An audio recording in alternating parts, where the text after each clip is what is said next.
শোক দিবসে দেশের ইতিহাসে রাজনৈতিক সভা সমাবেশে যতগুলো হামলার ঘটনা ঘটেছে তার মধ্যে ২০০৪ সালের ২১শে আগস্টের এই হামলা অন্যতম। যুদ্ধে ব্যবহৃত গ্রেনেড দিয়ে হামলার এই ঘটনা ছিল ভয়াবহ ও নৃশংস। এই ঘটনায় তৎকালীন রাষ্ট্রপতির স্ত্রী আওয়ামী লীগ নেত্রী আইবি রহমান সহ নিহত হয় ২৪ জন, যার অধিকাংশই আওয়ামী লীগের নেতাকর্মী। সেই ঘটনায় গুরুতর আহত হয়েছিলেন তৎকালীন বিরোধী দলীয় নেতা ও আওয়ামী লীগের সভাপতি শেখ হাসিনা। সেই হামলায় আওয়ামী লীগ অভিযোগের আঙুল তোলে তৎকালীন ক্ষমতাসীন বিএনপি ও জামায়াতের ৪ দলীয় জোট সরকারের ওপর। হামলার পরদিন দুটি মামলা হয় মতিঝিল থানায়। পরে থানা পুলিশ ডিবির হাত ঘুরে মামলার তদন্তের ভার যায় সিআইডির হাতে। মামলার ৪ বছর পর ২০০৮ সালে ২২ জনের বিরুদ্ধে চার্জশিট দেয় সিআইডি। অভিযোগও গঠন করা হয় ২২ জনের বিরুদ্ধে। তবে অধিকতর তদন্তের জন্য আদেশ দেন বিচারিক আদালত। তারপর ২০১১ সালে বিএনপির ভারপ্রাপ্ত চেয়ারম্যান তারেক রহমান ও সাবেক প্রতিমন্ত্রী লুৎফুজ্জামান বাবর সহ আরও ৩০ জনের নাম উল্লেখ করে মোট ৫২ জনকে আসামি করে একটি সম্পূরক চার্জশিট দাখিল করে সিআইডি। এই মামলার বিচার কার্য চলে ২০১৮ সালের সেপ্টেম্বর পর্যন্ত।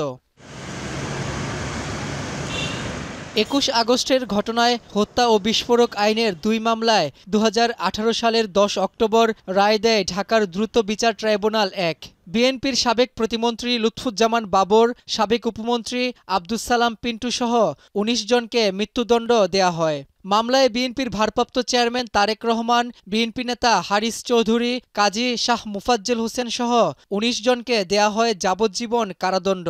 এছাড়া বিভিন্ন মেয়াদে দণ্ড দেয়া হয় ১১ জনকে। এরপর ওই বছরই ডেথ রেফারেন্স অর্থাৎ মৃত্যুদণ্ডাদেশের জন্য অনুমোদন চেয়ে রায়ের নথি আসে হাইকোর্টে। পাশাপাশি দণ্ডিত কারাবন্দীরা রায়ের বিরুদ্ধে আপিল করেন। মৃত্যুদণ্ডপ্রাপ্ত আসামিদের মধ্যে ব্রিগেডিয়ার জেনারেল অবসরপ্রাপ্ত আব্দুর রহিম ও হারকাতুল জিহাদের সাবেক আমির শেখ আব্দুস সালাম ২০২১ সালে চিকিৎসাধীন অবস্থায় মারা যান।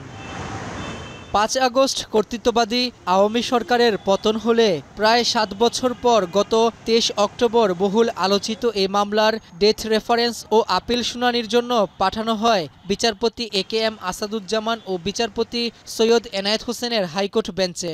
৩১ অক্টোবর শুরু হওয়া মামলার ডেথ রেফারেন্স ও আপিল শুনানি গ্রহণ শেষ হয় ২১ নভেম্বর। রাজনীতি বিশ্লেষকরা মনে করেন আওয়ামী লীগ ও বিএনপির মধ্যে রাজনৈতিক প্রতিদ্বন্দ্বিতা থাকলেও ২১ আগস্টের ঘটনার পর থেকেই দুই দলের মধ্যে দেখা দেয় রাজনৈতিক তিক্ততা।